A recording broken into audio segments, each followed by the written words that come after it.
The Democrats have accidentally let the mask slip a little bit. On the surface, there is a humble facade showing good Americans who just want social justice for all and truly do believe in this country. But beneath the thin veneer is actually revolutionary communists and a fringe ideology. Not everybody, just some of them. And we're getting a glimpse of it because, as I mentioned, the mask slipped. The Democrats recently tweeted out that the 4th of July glorified white supremacy and then immediately deleted the tweet. The full details said that Trump's event glorifying white supremacy was being held at Mount Rushmore. And many people are taking that to assume they're calling Mount Rushmore racist. No, the event was there, but the event in question that they say glorifies white supremacy is literally just Independence Day.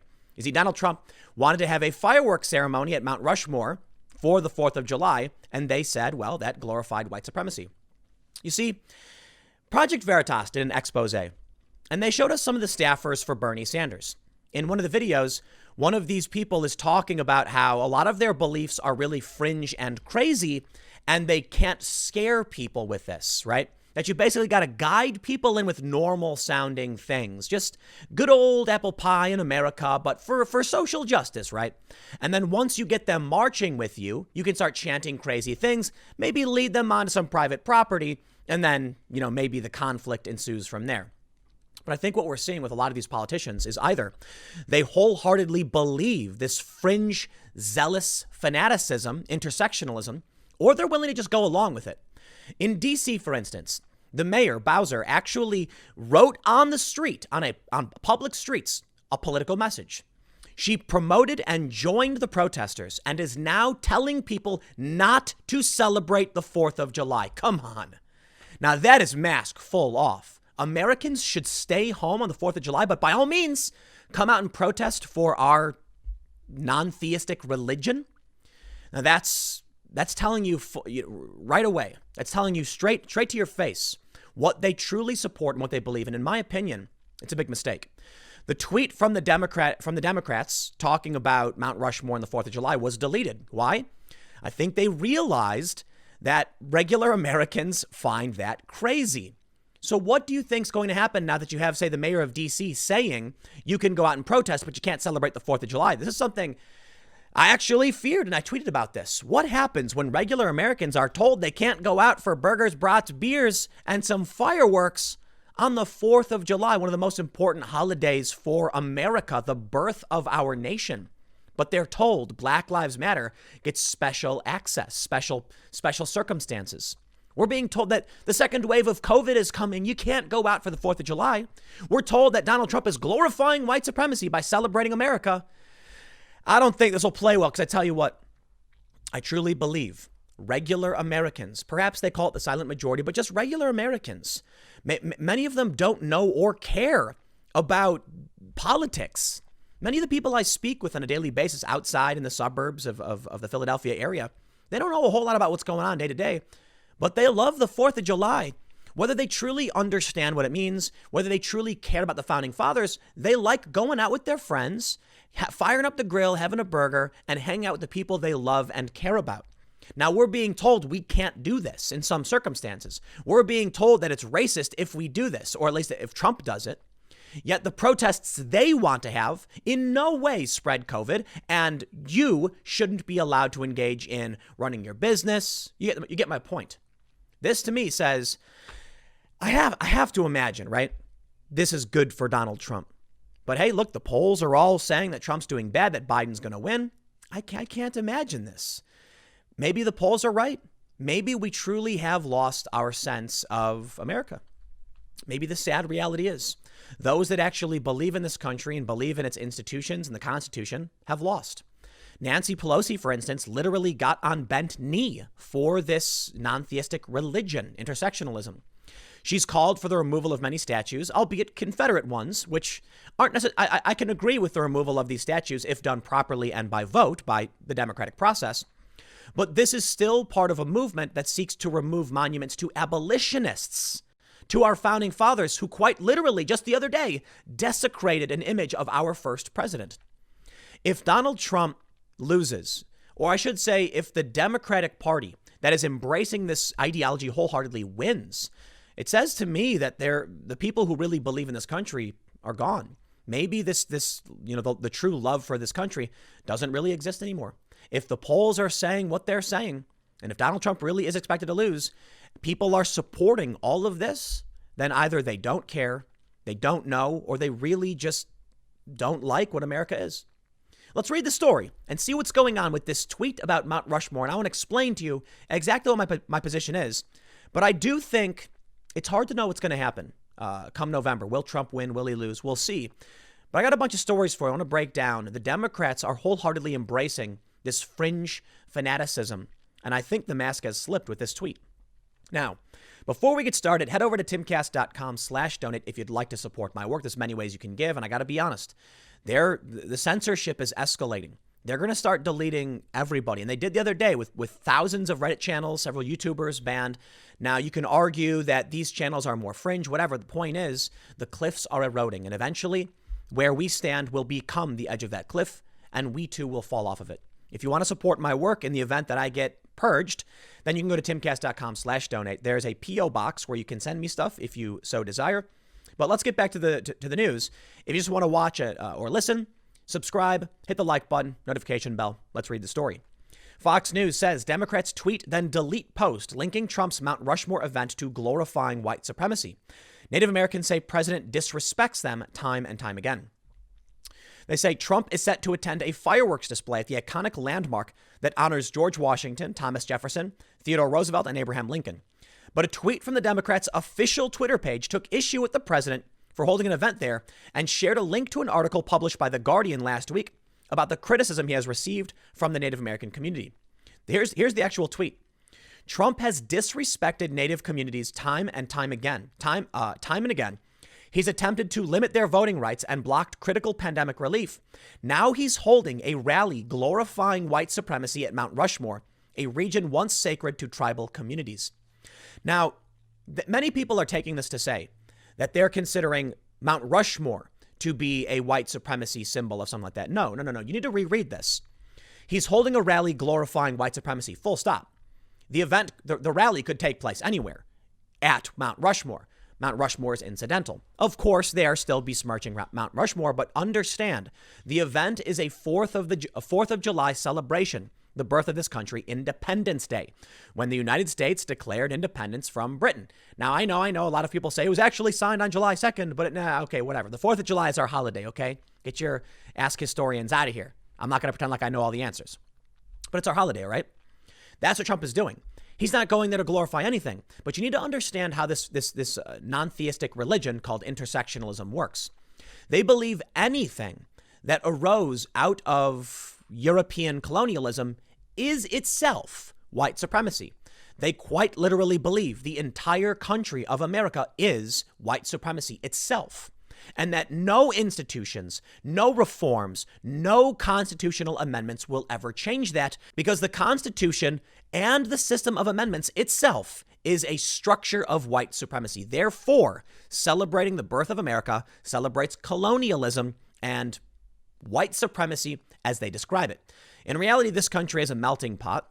Many people from around the world come here, people who aren't white, and we all learn to live together and get along. And it's actually kind of awesome. It's like the history of my family. It's one of the reasons I take great offense to these people, because I've been to other countries and it would not be fun for me or my family, because America is actually one of the most tolerant places on the planet.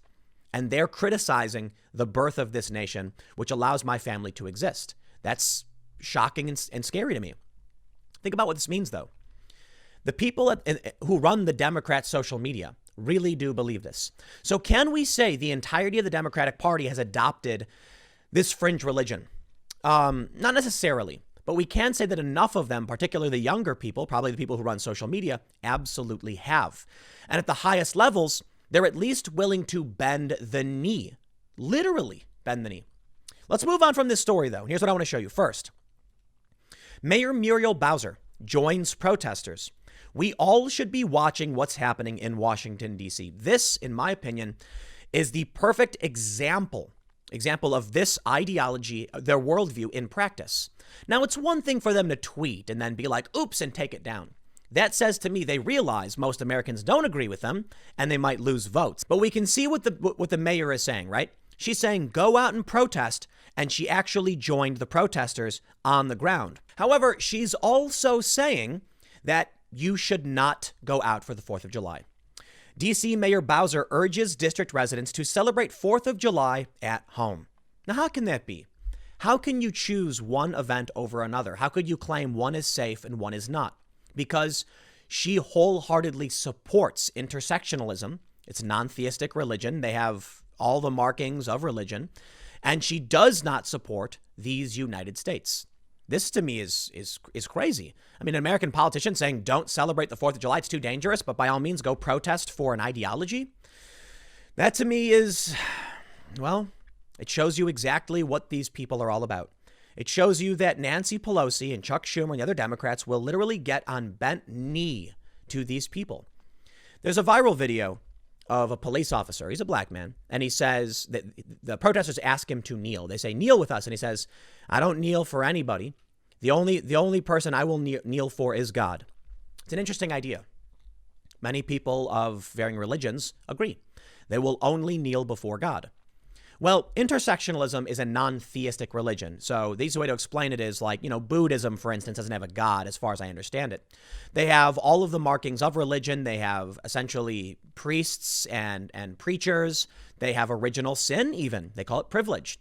They have, they have all the behaviors. I'm not going to get into, I did a video on this already, so forgive me. I know a lot of people are going to be like, you're not even going to tell us. No, I did a whole video breaking this down. But you really should check out Peter Boghossian, who's a philosopher who talks about this and breaks this down. The point I'm trying to bring up is look how they kneel to this. Yet at the same time, the Democratic Party would tell us that the celebration of the creation of our nation is glorifying white supremacy. And then they will kneel for intersectionalism. Nancy Pelosi has called for the removal of Confederate leaders' statues, paintings, and things like this. Now, on the surface, I have no problem with this. Times change. What we support and oppose will change with it. But Nancy Pelosi giving into the removal of statues, in my opinion, shows that it's mostly about supporting those who adhere to this non-theistic religion. She's not standing up for America. She's standing up for these people and their fanatics. This is the closest she can get to remaining socially acceptable. Okay, we'll remove all of these things. Now, the interesting thing about it is that many of there's some paintings removed. They're actually people who worked in D.C., but had connections to the Confederacy. Now, that's getting a little weird. I mean, that's a part of our history. That's not a statue that was put up in the 1900s early on by, say, the Sisters of the, what is it called? The Sisters of the Confederacy or something, or the Daughters of the Confederacy. These are people who actually worked in government. Still, if you want to remove them, I think by vote, by democratic process, that's fine. But what Nancy Pelosi is doing is what I would call crop dusting the ideology. And what I mean by that is she's getting as close as possible as she can while avoiding being called out as adhering to this, these fanatics, their ideology. The good example being deleting the tweet, right? We accidentally went too far. People recoiled. We must protect the 4th of July, but they don't want you to realize that after you vote for them, behind that mask is something else entirely, and that you risk losing your Constitution, your civil rights, your Bill of Rights, your right to life, pursuit of happiness, liberty, etc. Take a look at this from Snopes. I love this. I use Snopes on purpose. Persons protesting the police custody death of George Floyd defaced a statue of an abolitionist in Philadelphia. True. That's right. Snopes said so. And it's not just this one statue. In Wisconsin, they tore down the statue of an abolitionist who actually died from battle wounds fighting against the Confederacy. And that's what Nancy Pelosi supports when she takes these actions. That's what I find actually fairly scary. And it goes beyond this. I mean, take a look at this. Vandals caught on camera throwing red paint at George Washington statues. They threw balloons filled with paint at George Washington. And what do they say over at the New York Times? Yes, even George Washington. They're slapping you in the face. And here's what I really think, man. I really do think that you have people who love this country. You have people who love this country a little bit too much. And you have people who really do hate this country. It's funny because the trope growing up was that a lot of these conservative pundits were saying like the liberals hate America, right? That's the Family Guy joke mocking Rush Limbaugh. that liberals hate America, and the liberals would return with, no, we love this country, and this country is founded upon reform and amendments. And I agree. At least I used to be in alignment with a lot of what the Democrats were saying, but now they're just straight up, no 4th of July. It's racist. Yep, George Washington too, apparently. Even George Washington, they say. Slavery was a cruel institution that can't be excused by its era. Sure, I get it. I agree. But George Washington, no. George Washington, our first president, symbolizes the great reforms we have made and the defeat of slavery. From this great nation, we have gotten rid of these horrible evils that should never be excused. And we're not going to. We're going to celebrate the fact the founding fathers laid down the framework that allowed us to get rid of these things. And the arguments made by famous abolitionists challenged people in this country and said, I think it was Frederick Douglass who said something to the effect of, well, the American people have the will or the guts to stand up and uphold their own constitution, which laid the framework for equality. And then eventually, yep, they did. By all means, we can criticize the founding fathers, but I don't agree with desecrating their images or destroying statues of abolitionists. That to me is truly, truly insane. Well, at least Donald Trump is doing something. Trump vows to jail 2 anarchists. Please stop with the anarchist thing. These people are communists. They're not anarchists. Who vandalized George Washington Monument in NYC. We have them on tape. All right. Well, I'm glad something is being done, okay? Because we've had too much of this. But I tell you what, the Democrats will still do everything in their power to excuse the far left. And the annoying thing to me, anarchists, shut up, Trump, okay? Republicans, conservatives, stop saying anarchist. When you do this, you are defending, tacitly, Antifa and the far left extremists. Because to say anarchist would imply they have no plan, they have no hierarchy, no structures, no authority figures. That's not true. They do. They are organized. They plan. They have fundings. They have tactics. They are not anarchists. They are revolutionary communists. Stop defending them by calling them anarchists, because anarchy implies randomness. It means without authority. It's frustrating me because actual anarchists are sitting around twiddling their thumbs. That's the reality of anarchists. They don't know what to do. They're sitting there having their committee meetings, unaware of how to actually run things. These people who are going around smashing and desecrating things have planned it out. They have financiers. They have organizational structure. But I digress. The Democrats would tell you that Antifa doesn't exist at all. Ex-Antifa members slam Nadler, and Antifa member slams Nadler for calling far-left group imaginary. That's just false. Jerry Nadler said imaginary things like Antifa. That's right. Because the Democrats, whether they are a part of this or not, are defending it. I think it's because they feel it's a weapon they can wield, but they can't. It's like the One Ring. You can't wield its power. You might think you can, but you can't. And you want to know how I can prove it? Let me show you the perfect example. Remember when I showed you good old Mayor Bowser of D.C. saying, get out there and protest and I'll be right there with you. You cannot wield the One Ring. It's a Lord of the Rings reference. I don't know. Maybe you guys don't get it. The point is there's a magic ring and everyone wants to use its power, but you can't. You just don't have the ability to do so. And the Democrats think they can use Antifa on the far left to benefit them, but you cannot control this group. Here we go. D.C. protesters dance outside mayor's home, demanding she defund the police. And take a look at what happened in Seattle. Chazistani protesters from the autonomous zone showed up to Mayor Durkin's house. But she was supporting them and working with them. Why would they do this? She was furious, saying, you're putting my family at risk. Yeah, you cannot control these people. You cannot control this group. It is a power you cannot wield. But you know what? Trump made them desperate. And in their desperation, they turned to people they didn't quite understand. And maybe this will be bad for them. They just tweeted that the 4th of July glorifies white supremacy. How many regular Americans in the suburbs are now going, what? How many regular Americans who are not white, who are not wealthy or politically active, remember growing up at a time when the 4th of July came around, and they'd have a barbecue with their friends and their families, enjoy a nice cheeseburger with some, ruffled potato chips, A little bit of mayo and mustard on that burger. Maybe you're somebody who likes pickles and mayo. You get your burger from, get your burgers done that way. They remember the good old days. Sitting there, fireworks, because not everybody celebrating this is white. How many of these people remember that fun time they got to see the first fireworks display, big explosions in the sky?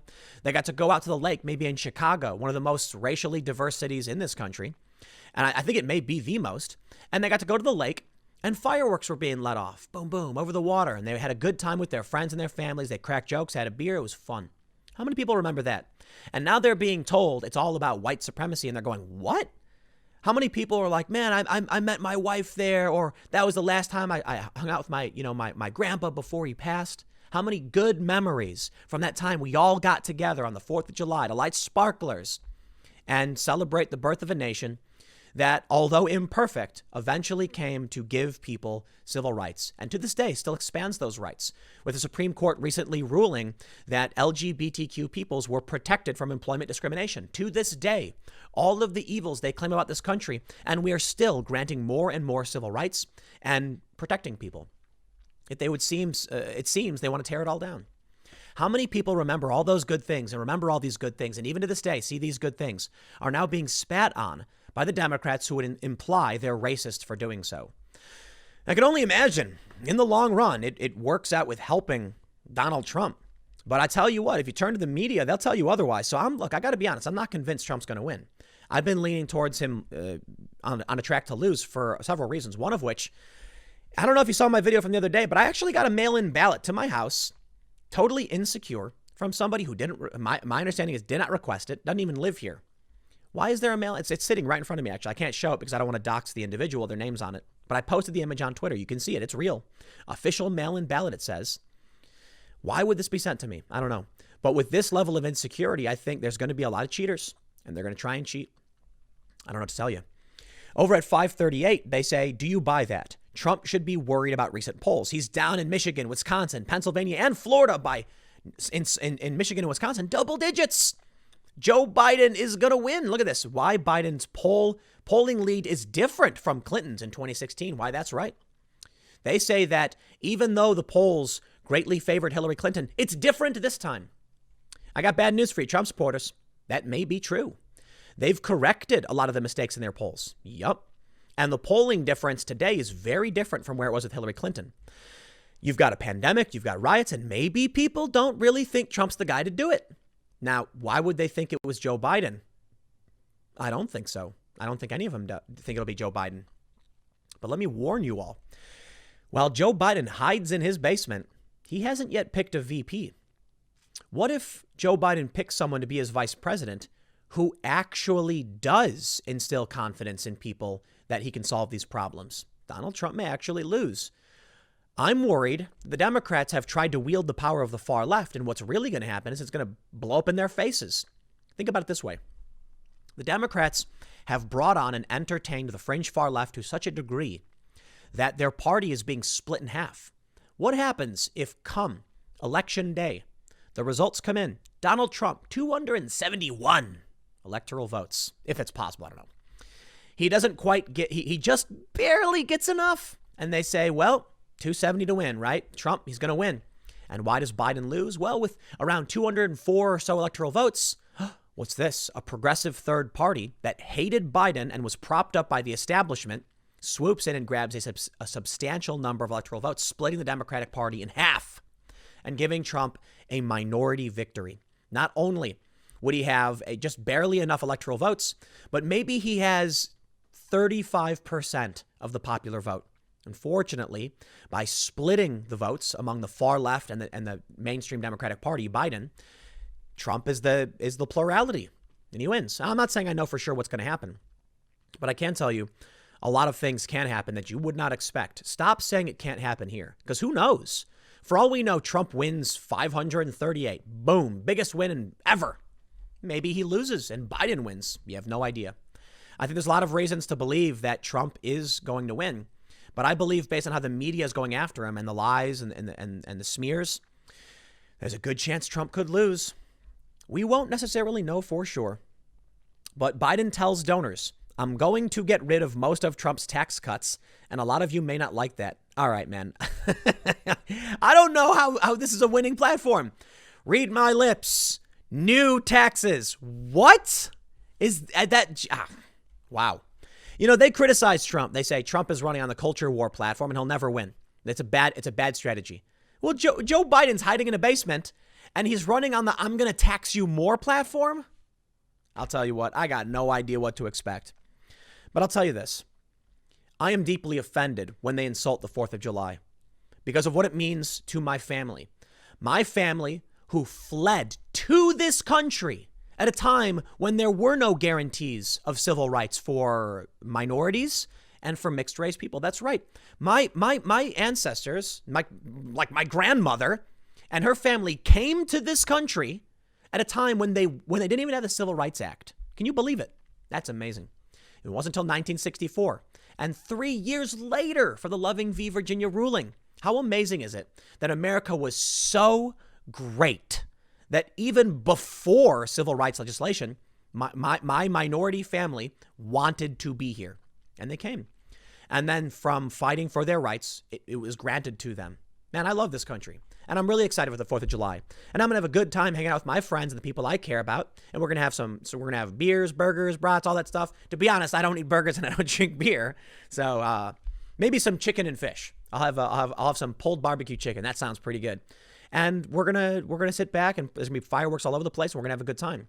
And I'm not going to let any crazy politician try and insult what this holiday means to me and the memories that I have that go along with it. So they crossed the line. And they knew it. And that's why they deleted the tweet. But let's see if this means anything to the voters when November comes around. Next segment will be coming up at 6 p.m. at youtube.com/TimCastNews. And I will see you all then.